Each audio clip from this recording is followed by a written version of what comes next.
The early Earth, when the atmosphere prevented sunlight from reaching the surface.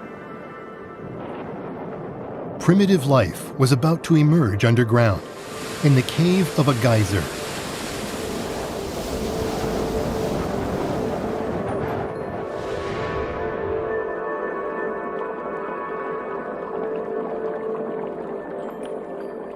Uranium ore emitted large amounts of radiation, creating a diverse range of materials, and eventually producing the early building blocks of life.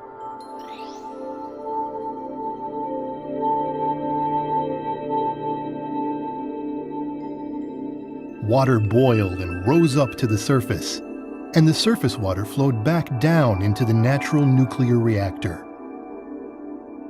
The temperature of the geyser water remained below 100 degrees, protecting the newly formed biomolecules.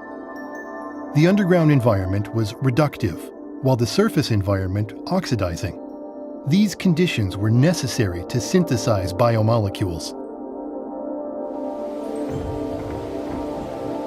In the Earth's Hadean eon, tidal forces were much more pronounced than they are today. Even lakes had significant ebb and flow of water, creating wet and dry cycles. These wet and dry cycles were one of the most crucial factors in producing the building blocks of life.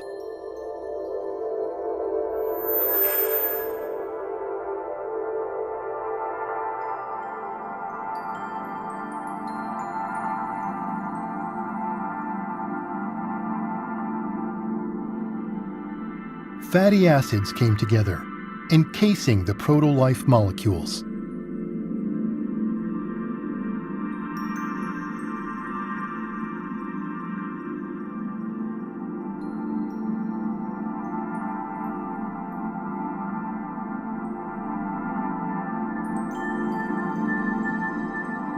Polymerization progressed under the wet and dry cycles.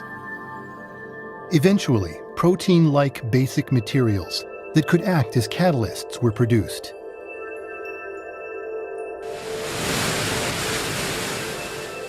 These molecules circulated between the geyser cave and the surface environment. The interactions of these materials led to more complex biomolecules.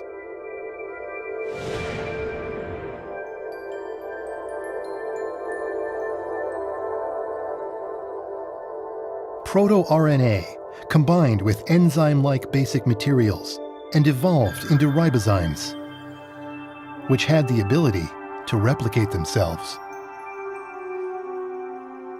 This laid the groundwork for life to reproduce.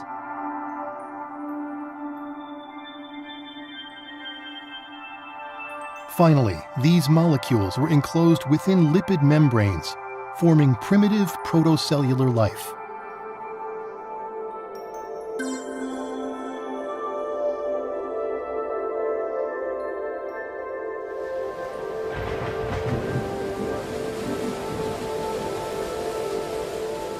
This was the beginning of life.